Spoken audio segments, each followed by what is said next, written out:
Hey, ¿qué onda? Mi nombre es Jonathan Domingo y estás escuchando mi podcast. Hey, ¿qué onda? Bienvenido. Creo que este es el video número 16 en esta serie de Génesis 16 y estás contando los 10 videos que hicimos contestando preguntas como un solo video. Lo dividí en 10 partes por si lo quieres ver así.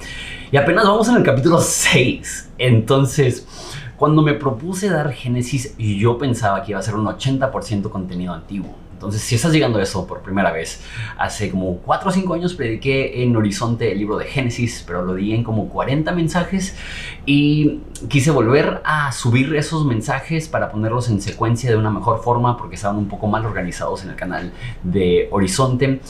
Y también quería como poder invertir más tiempo en ciertas áreas que vi muy por encimita. Ese es un muy buen ejemplo de eso. Di Génesis 6, 7 y 8, que es el mensaje anterior, de jalón.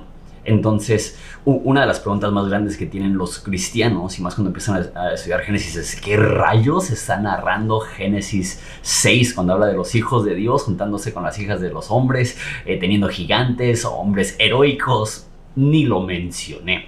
Entonces, chido por darme el tiempo. No sé cuánto tiempo me va a tomar abarcar del 6 al 8, pero prácticamente mi plan es darle hasta el capítulo 11, que narra lo del diluvio, lo de la familia de Noé después del diluvio y después lo de la Torre de Babel y una genealogía más. Y a partir del capítulo 12 empieza lo de Abraham.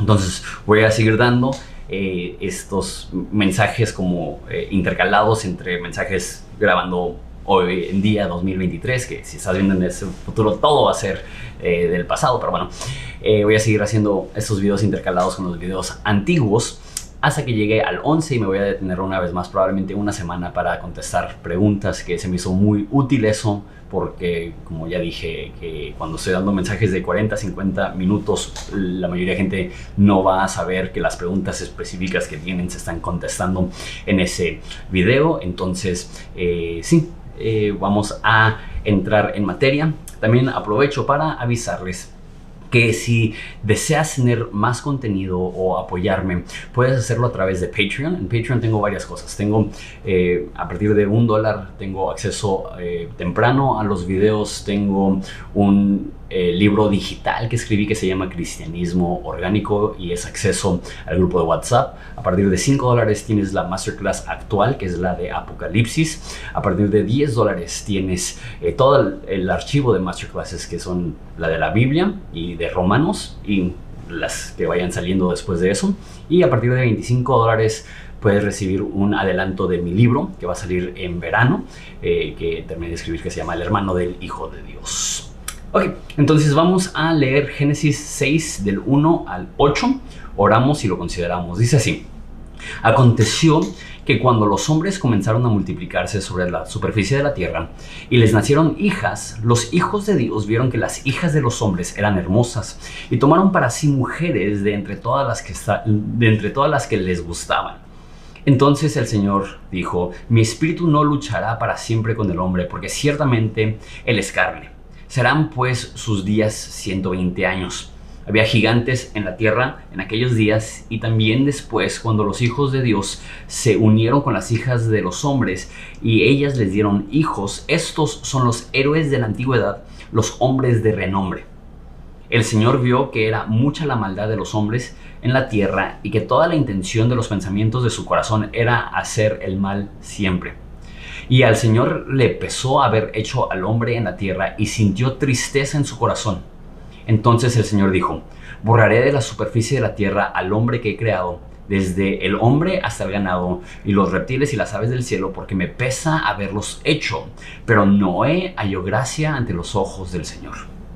Oramos. Padre, te damos gracias por la oportunidad de considerar tu palabra en este texto tan polémico y tan lleno de dudas y preguntas. Te pido que nos ilumines, porque más allá de qué significa el Nefilim, o qué significan los hijos de Dios, o qué significan las hijas de los hombres, hay un mensaje más importante, y eso es qué es lo que estaba sucediendo previo al diluvio, que provocó el diluvio, y cómo podemos aprender acerca de eso para nuestro propio momento en la historia. pido que nos llenes de gracia para poder entender esto, así como Noé halló gracia en tus ojos, te pido que también nosotros hallemos gracia de tus ojos. En nombre de Jesús. Amén. ¿Qué tan malo es el ser humano hoy en día? La postura más común dentro del cristianismo probablemente es la postura calvinista, que el primer punto de la teología calvinista es que el hombre es totalmente depravado.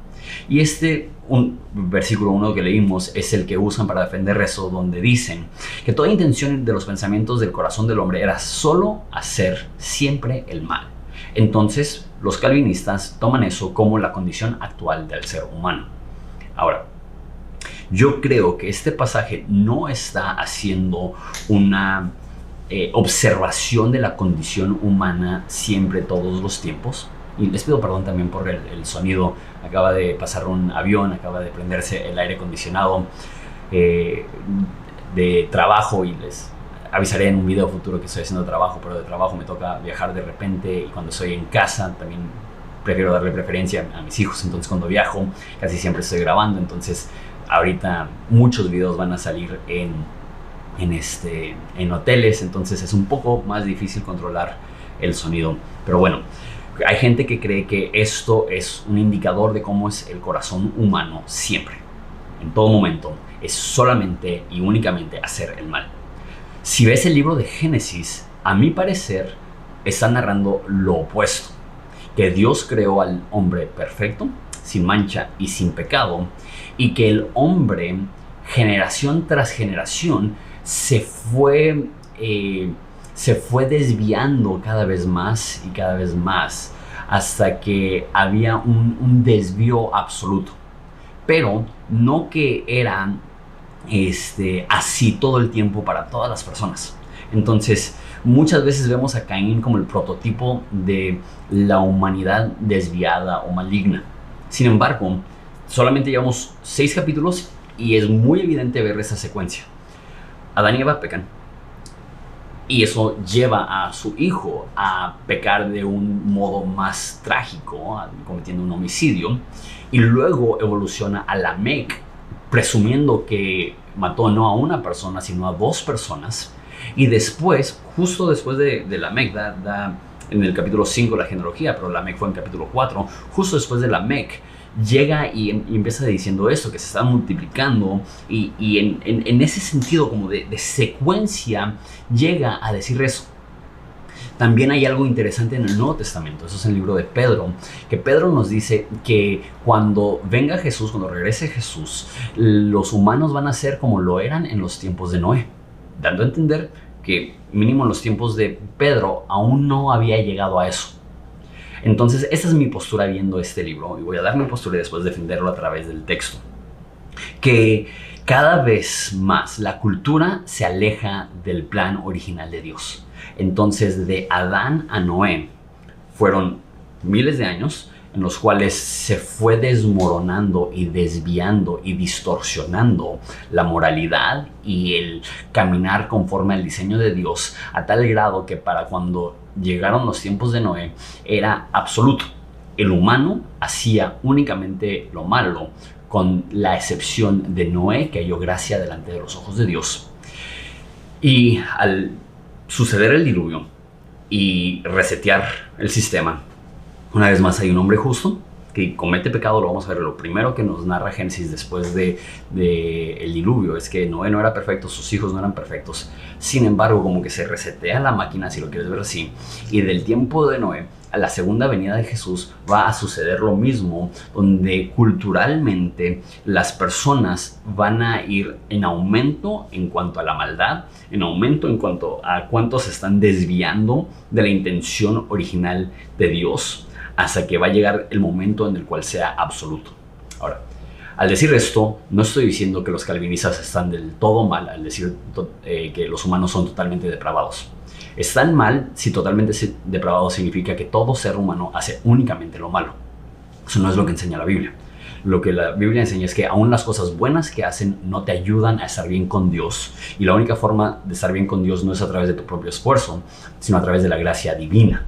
Entonces, estamos totalmente, para usar otra palabra en vez de depravado, estamos totalmente separados. Y es imposible que el hombre brinque la brecha entre el hombre y Dios. Dios tiene que brincar esa brecha para venir a rescatarnos. Eso es creo que la teología correcta de la condición actual del hombre, que está muerto, incapaz de llegar a Dios, a no ser de que Dios intervenga. Pero no significa que todo hombre hace únicamente lo malo todo el tiempo. Ahora, una cosa más que quiero mencionar es que el mundo cada vez más estará más perdido. Dice Jesús algo como: cuando regrese el Hijo del Hombre hallará fe en la tierra. Una vez más, Pedro dijo que el mundo iba a estar como en los tiempos de Noé cuando regrese Jesús. Sin embargo, la Biblia también habla del crecimiento del reino de Dios, que es como una semilla que es plantada y va creciendo, que es como levadura que se mete en una masa y va leudando toda la masa, que simultáneamente el mundo se pone peor y la iglesia se va a poner más fuerte. Lo que yo he visto es que muchas veces los cristianos lo ponen al revés, que los cristianos creen que la iglesia cada vez más va a ser más débil, más débil, más débil, más débil. Eso no es lo que nos enseña la Biblia. La Biblia nos enseña que la iglesia va cada vez creciendo, creciendo, creciendo, creciendo, y que no debemos de tener una actitud pesimista acerca de la condición de la iglesia, una observación realista, entendiendo que hay desvíos, que hay caídas, que hay falsos profetas, que tenemos que aferrarnos a Dios, que tenemos que resistir hasta el final. Pero hay tantos cristianos que ven a la iglesia como el problema, cuando bíblicamente el problema es que el humano se desvía de Dios, y como cristianos y como iglesia es nuestra labor ser luz, y cuanto más oscura es la tiniebla, más ilumina Dios el mundo a través de la iglesia. Dice que nosotros somos la sal de la tierra, que nosotros somos una ciudad puesta en lo alto.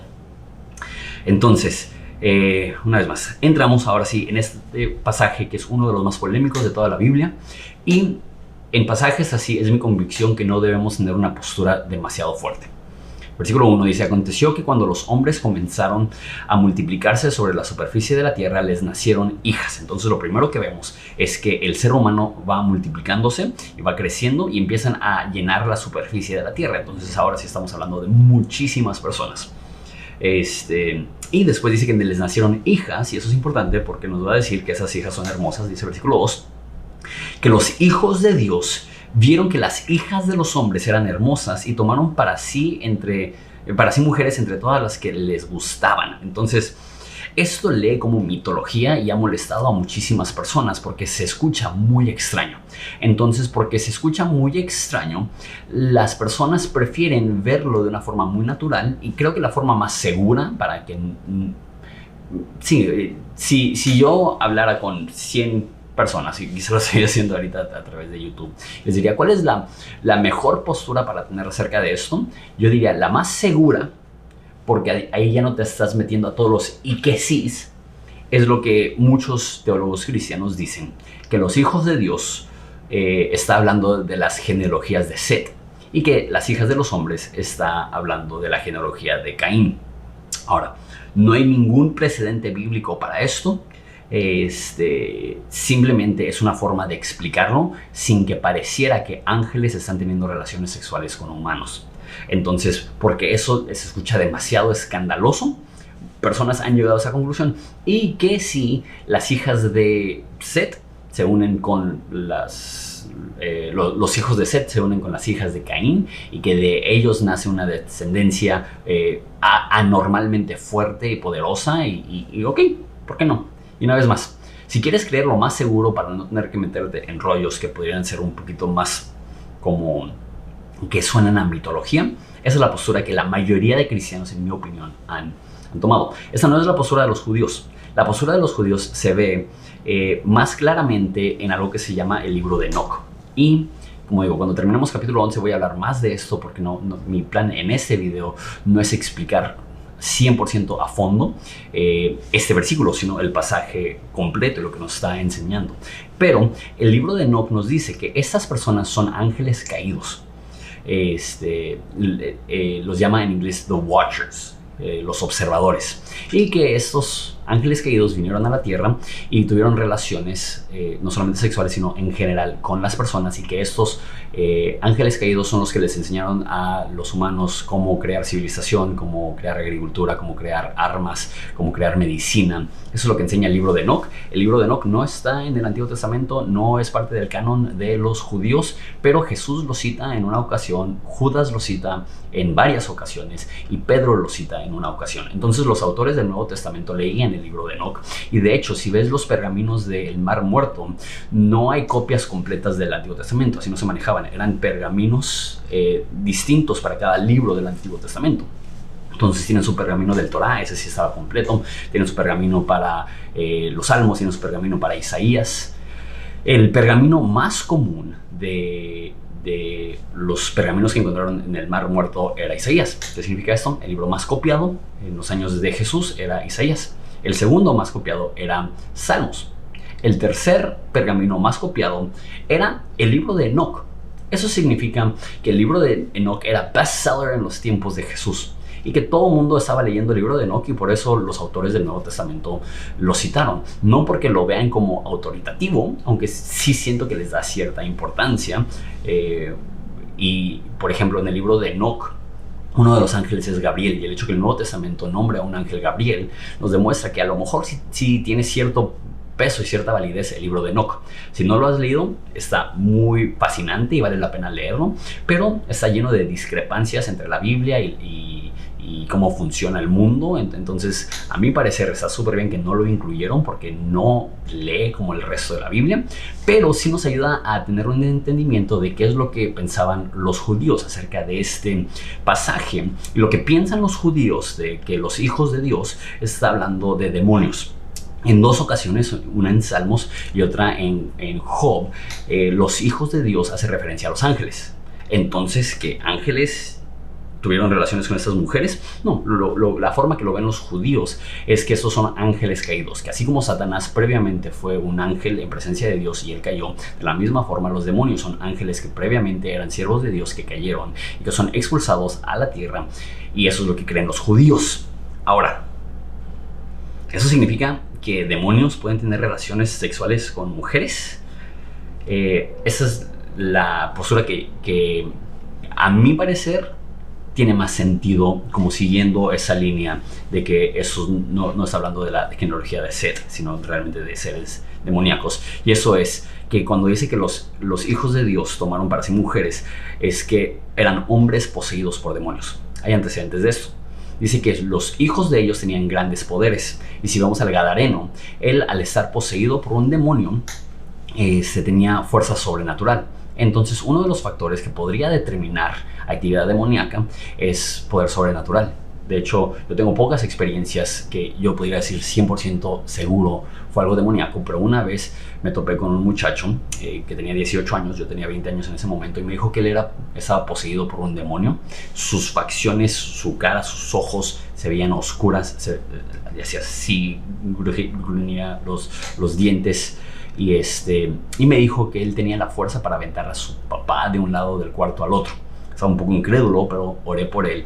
Y al orar por él, me vio a los ojos con terror y dijo: creo que lo enojaste. Me lo topé esa misma noche y era otra persona. Los ojos transparentes, la piel clara, sonriente, normal en sus 5 sentidos. Y me dijo: no sé qué pasó cuando oraste por mí, pero por primera vez en 3 años soy libre y muero de ganas de ir a ver a mi mamá para decirle que he sido librado de este demonio. Ahora, eso no se puede poner en un laboratorio científico y estudiarlo, pero para mí esa fue una experiencia que yo estoy convencido que fue con una persona poseída por un demonio. Y lo que esa persona decía es que poseía una fuerza sobrenatural. Ese podría ser un indicador de demonios. Entonces, así como los demonios pudieron poseer a los gadarenos y a los puercos después de haber salido de los gadarenos, lo que yo creo que podría ser, que haría que funcionara esto con el hecho que la Biblia llama a los ángeles hijos de Dios, es que demonios poseyeron a hombres porque había cierta lujuria, y el texto es como que muy fuerte de eso, que les gustaban esas mujeres, y los demonios, para satisfacer esa lujuria, poseyeron a hombres, y esos hombres tomaron a mujeres y nacieron hombres con una genética distorsionada, maligna, demoníaca. Ahora, si eso es demasiado mitológico y difícil para ti creer, creo que podemos tomar la postura más segura, que muchísimos teólogos que lo van a decir, que a lo mejor sí son los hijos de Set. Y si no, esa es, en mi opinión, la postura más factible. Versículo 3. Entonces el Señor dijo: mi espíritu no luchará para siempre con el hombre, porque ciertamente él es carne, pues sus días serán 120 años. Aquí hay otro versículo importante, dice que el Espíritu de Dios no luchará para siempre. Dios veía que cada vez más, cada generación que pasaba, había una mayor resistencia a él, y como en Romanos, que él dice que va a entregar a las personas a sus pasiones, vemos algo similar aquí, que Dios deja de luchar, que previo a ese momento estaba intentando a través del Espíritu Santo llevar a las personas al arrepentimiento, acercar a las personas a él, y las personas le seguían resistiendo. Entonces, sí, que Dios les entrega a sus pasiones vergonzosas, y vemos algo similar acá. Y luego dice que los días del hombre serán 120 años. Entonces, hay tres posturas también acerca de esto. Uno, que después del diluvio las personas, en vez de vivir 900 y pico de años, que es lo que habían vivido las personas previo al diluvio, lo que hemos narrado en Génesis, que a partir del diluvio la edad promedio será de 120 años, y eso parece cuadrar con el resto de Génesis, que después del diluvio las personas tienen menos y menos longevidad hasta que llegan a los 120 años. O hay personas que creen que Dios toma la decisión de ya no luchar con el hombre y les da 120 años para arrepentirse previo al diluvio. O la tercera postura es que tomó 120 años construir el arca, que lo más probable es que esa última postura no sea cierta, porque cuando Dios le dice a Noé que construya el arca, ya habían nacido sus 3 hijos, y nos dice después del diluvio que sus hijos tenían 100 años. Entonces, si ya tenía los 3 hijos, no pudieron ser 120 años. Entonces, no sabemos con precisión. Para mi parecer, tiene más sentido que está diciendo que los hombres ya no van a vivir cientos de años, ahora van a vivir como 100 años, y luego esa edad, al pasar el tiempo, se fue disminuyendo y disminuyendo. Versículo 4, aquí hay otro versículo polémico. Había gigantes en la tierra en aquellos días, y también después, cuando los hijos de Dios se unieron a las hijas de los hombres y les dieron hijos. Estos son los héroes de la antigüedad, hombres de renombre. Esa palabra aquí, gigantes, es en hebreo nefilim, que es de donde se proviene esa palabra de nefilim, que se utiliza mucho en como debates de quiénes son estas personas. Si googleas quiénes son los nefilim, vas a encontrar un sinfín de videos, porque hay muchísima curiosidad. ¿Quiénes son estas personas con genética alterada, que son héroes de la antigüedad? Una vez más, eso para muchas personas se confunden, pero para mí no tengo problema con aceptarlo como una posibilidad. Que al parecer, una vez más, hubo una unión entre los hijos de Dios y las hijas de los hombres, que la forma que yo entiendo eso es que a lo mejor demonios poseyeron a humanos, y que de la simiente de estas uniones salieron personas que eran hombres de renombre porque poseían una estatura anormal, por eso gigantes, y que poseían las cualidades de un héroe o ser personas de renombre, lo más probable haciendo referencia a su fuerza y a su habilidad en batalla. Entonces, ya dije, pero una de las manifestaciones de actividad demoníaca puede ser fuerza. Entonces, eso significa que Aquiles o Héctor, que son como mitad, o como que son la descendencia entre dioses y humanos, incluso Alejandro Magno se declaraba simiente de un dios y su mamá humana. ¿Será que hay cierta verdad en eso? Siento que ya llegar a esas alturas ya estamos en el mundo del quién sabe, de que hay cosas que son posibles porque lo sobrenatural existen. Eso lo escribió Moisés, lo más probable, y para cuando él lo escribió, esas personas ya eran antiguas. Entonces lo más probable es que esa es la explicación que da Moisés para las leyendas de Mesopotamia, de Egipto y de Sumeria, de los hombres que eran mitad Dios, mitad hombres, y dicen, eso es lo que sucedió. Ahora, si la Biblia dice que eso es lo que sucedió, una vez más, sabiendo que hay más de una postura, es posible que la forma que la Biblia nos enseña a ver estos seres mitológicos es que quizás sí existieron y operaban bajo una fuerza malévola, y eso les permitió tener su estatura, fuerza y habilidad en batalla anormal. Y creo que esto sigue siendo una realidad. Creo que personas hoy en día pueden ser poseídos por demonios y hacer grandes actos, no con una fuerza natural y no con una fuerza divina, sino con una fuerza demoníaca. Hay muchas personas, y sé que eso ya entra en cosas como que bien polémicas y oscuras, pero yo sí creo que hay personas que le deben su talento a una influencia demoníaca. ¿Cuántas personas no hablan de haberle vendido su alma al diablo? Y aunque una vez más eso suena tan fantasioso, si tu cosmovisión la pinta la Biblia, es posible que haya validez en algunos casos de esto. Obviamente en algunos otros casos es morbo y es personas utilizando eso para generar interés en su contenido o lo que sea. Pero yo sí creo que hay la posibilidad de que entre políticos o artistas o personas de renombre o personas de influencia pueda haber una influencia satánica detrás de eso, como lo hubo en esos Nefilim. Okay. Es lo último que voy a hablar acerca de eso por lo pronto, pero ya que terminemos el capítulo 11 voy a entrar otra vez y voy a hablar en más detalle de los pasajes del libro de Enoc. Voy a hablar acerca del libro de Enoc en general, voy a hablar acerca del Nuevo Testamento y su postura en cuanto a esto. Eso es solamente por encimita. El Señor vio que era mucha la maldad de los hombres en la tierra y que toda la intención de los pensamientos de su corazón era solo hacer el mal siempre. Una vez más, esta es la postura de calvinistas que creen que esa es la condición normal del hombre, pero lo que yo veo es un proceso de contaminación en el ser humano, que la humanidad del tiempo de Adán a Noé se fue decayendo, y de la misma forma de Noé a la segunda venida, cuando Jesús llegue como juez justo, será la misma condición. Eso es importante por lo que dije en el video pasado, que cómo podemos tener fe que Dios es bueno y creer que Él mató a todo el mundo en un diluvio. Y la justificación moral que da Génesis, ya tú decides qué opinas acerca de eso. Yo prefiero creer en Génesis que creer mi propia noción de qué es justicia y qué es correcto o incorrecto. Es que la justificante para lo que Dios hizo con Noé y la justificante para lo que Dios hará en el fin del mundo al venir a juzgar a los vivos y a los muertos es dos cosas. La humanidad era una de continuo y únicamente mal, y dos, les dio 120 años para arrepentirse.